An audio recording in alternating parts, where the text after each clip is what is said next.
Sang-yu is a lonely poor scriptwriter with no job, no friends, and dead parents. His main problem, however, is that he hasn't been able to sleep in over half a year because every time he does, a demon appears in his dreams and transforms them into violent nightmares. Tonight, Sang-yu is dreaming about being in the subway when the demon arrives, grabs him by the hair and after making a hole on the floor, puts his head through it, killing him.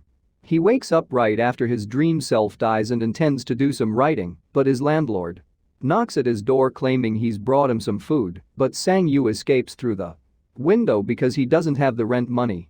As he walks the streets, he remembers all the experts he's visited on the subject of dreams.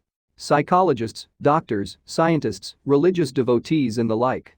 They all had different theories on what dreams do and can mean, but nothing concrete that could help him in any way.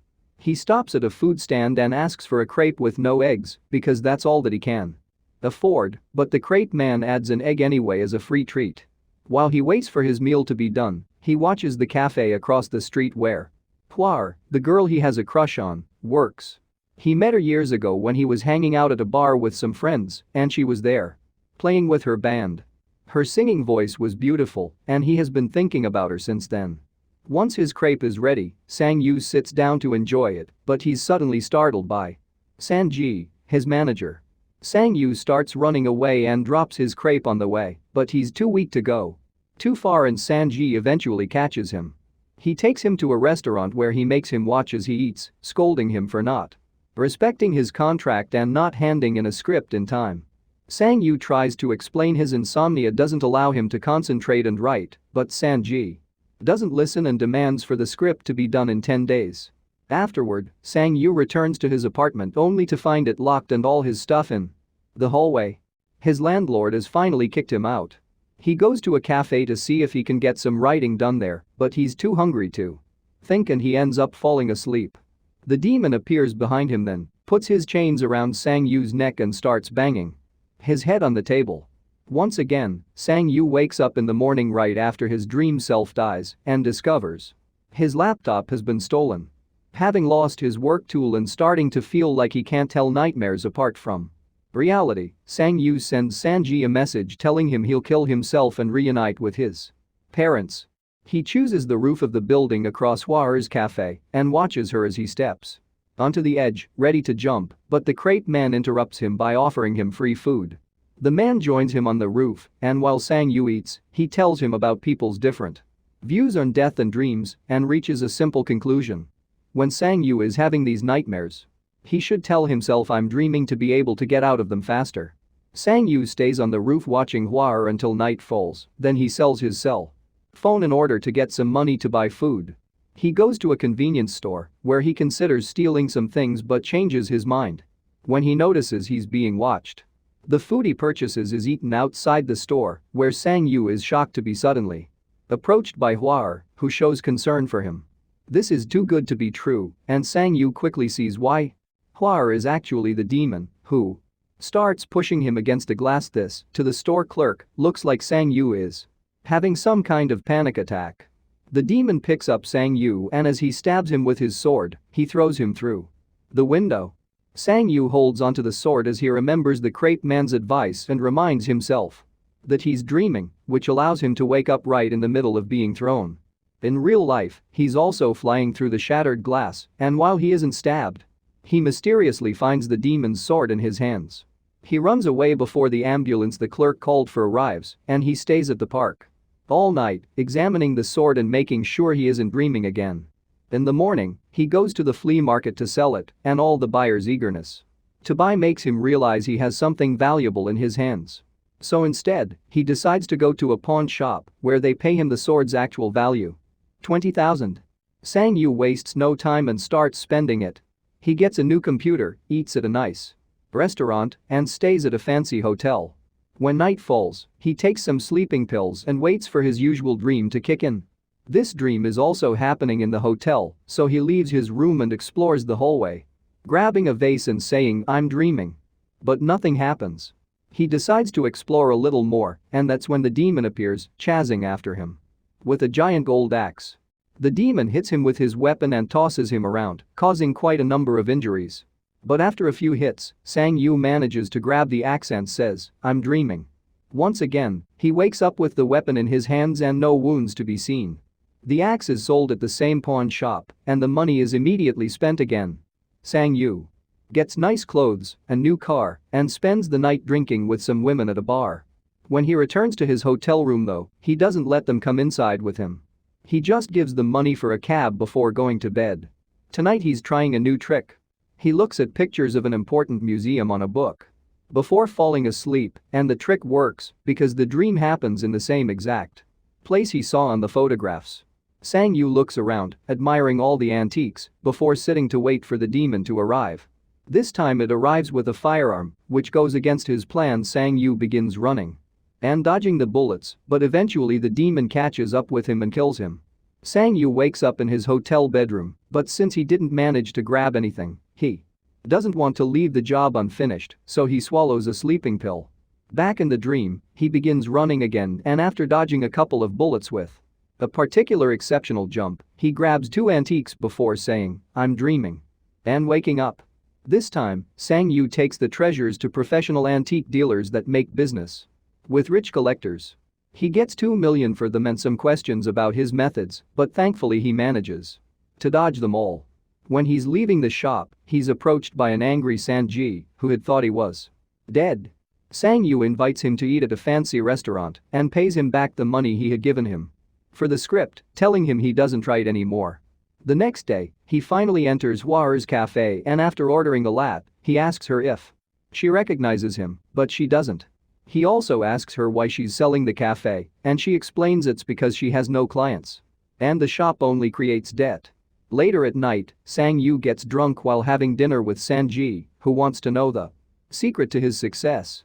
Sanji takes Sang-yu back to his hotel room, and after putting him into bed, he pretends to leave, only to come back and look at Sang-yu's wallet and checkbook. He's suddenly startled when Sang-yu wakes up with gold chains in his hands, and now that he knows the secret, begs his friend to let him help him with this new business of his, which Sang-yu considers for a while. The following day, Sang-yu buys Hwa's cafe and tells her he still wants her to run it. They can share the earnings, but he'll be in charge of covering the losses.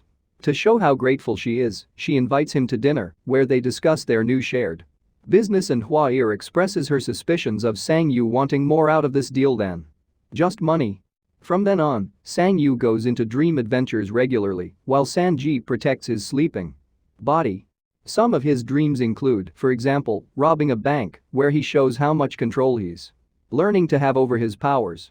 He's starting to fight the demon back, and he can move objects around with his mind.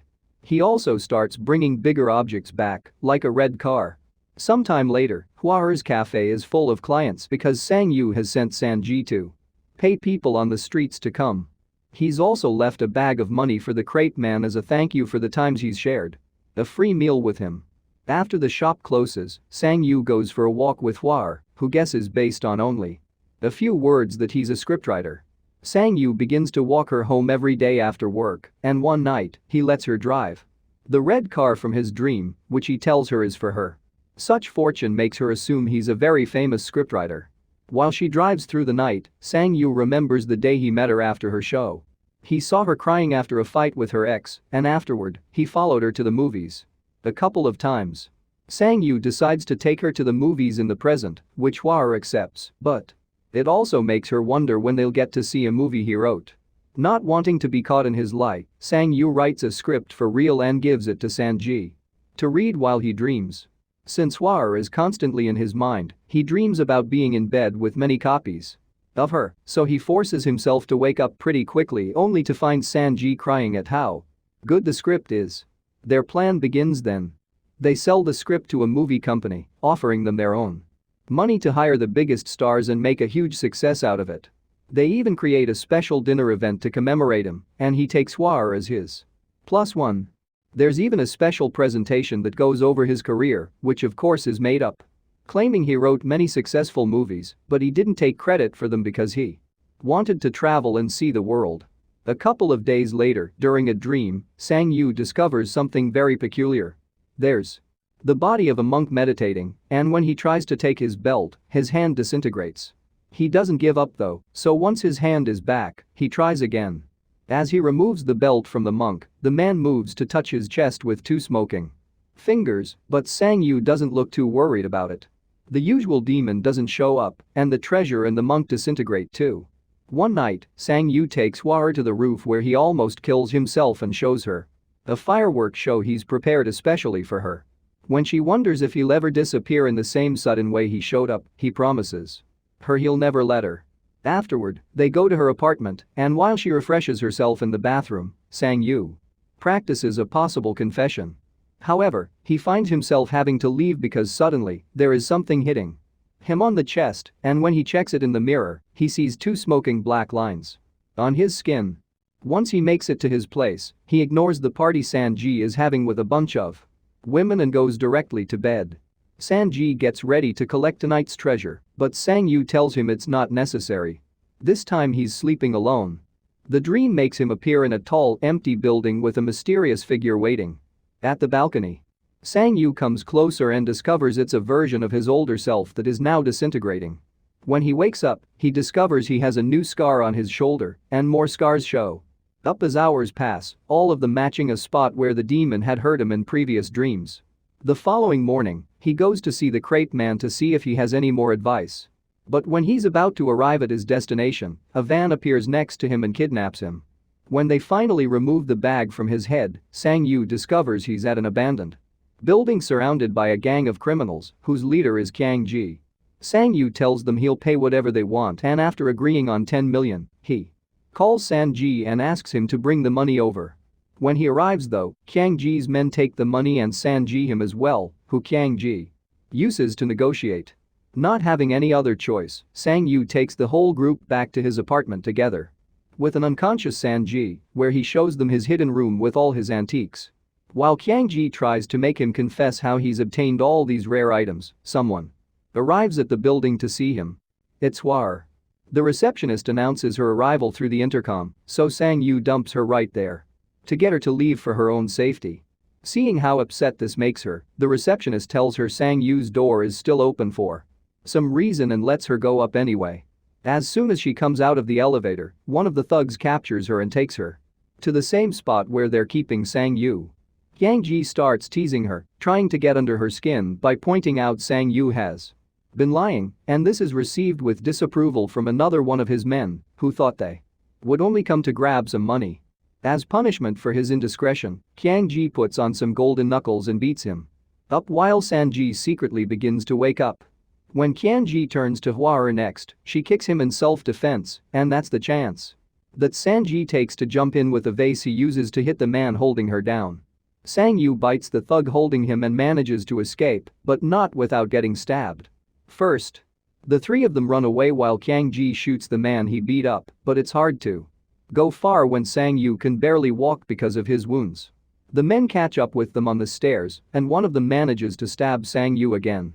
But Sanji sacrifices himself by staying behind and distracting the thugs while Sang Yu and Hua escape.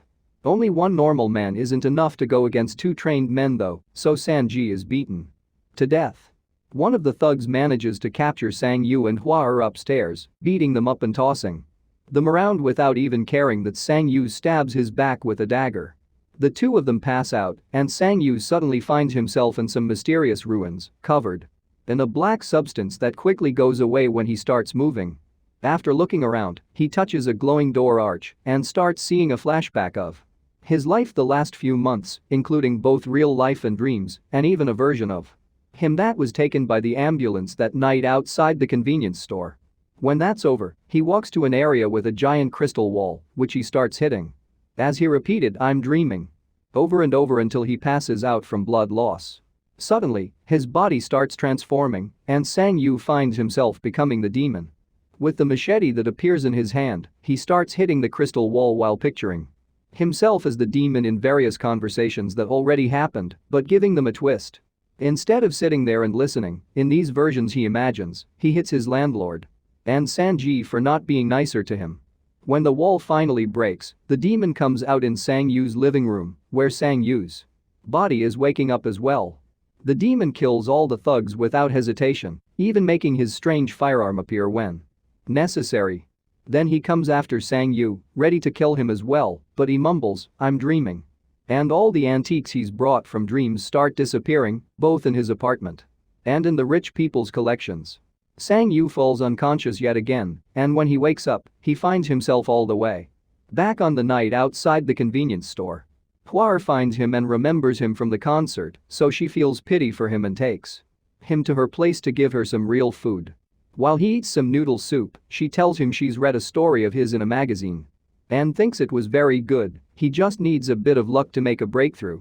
Until then, she offers him to work at her cafe, which causes him to break down and start crying while it is revealed that all this time, Hua has always known he's been watching her. Sometime later, while they're working at the cafe, Hua gives Sang Yu a gift. A brand new laptop for him to write on. Afterward, Sang Yu meets with Sanji at a restaurant to give him back his money because he can't write a script on demand, he only wants to write what he wishes to write. Not only Sanji turns down the money, he gives him more in return because he's managed to sell one of Sang Yu's old scripts. To celebrate, Sang Yu is the one that will cover their bill. Many days later, now content with his life, Sang Yu goes to see the crepe man to order some food, so the man takes the chance to give him back his money and shows him a scar on his stomach because he used to have the same power as well and learned this humble life is preferable. As Sang Yu listens to his story, the ruins from his last dream appear behind him, and it's revealed the new demon that killed the thugs has been following him since he reappeared at the convenience store. Thanks for watching.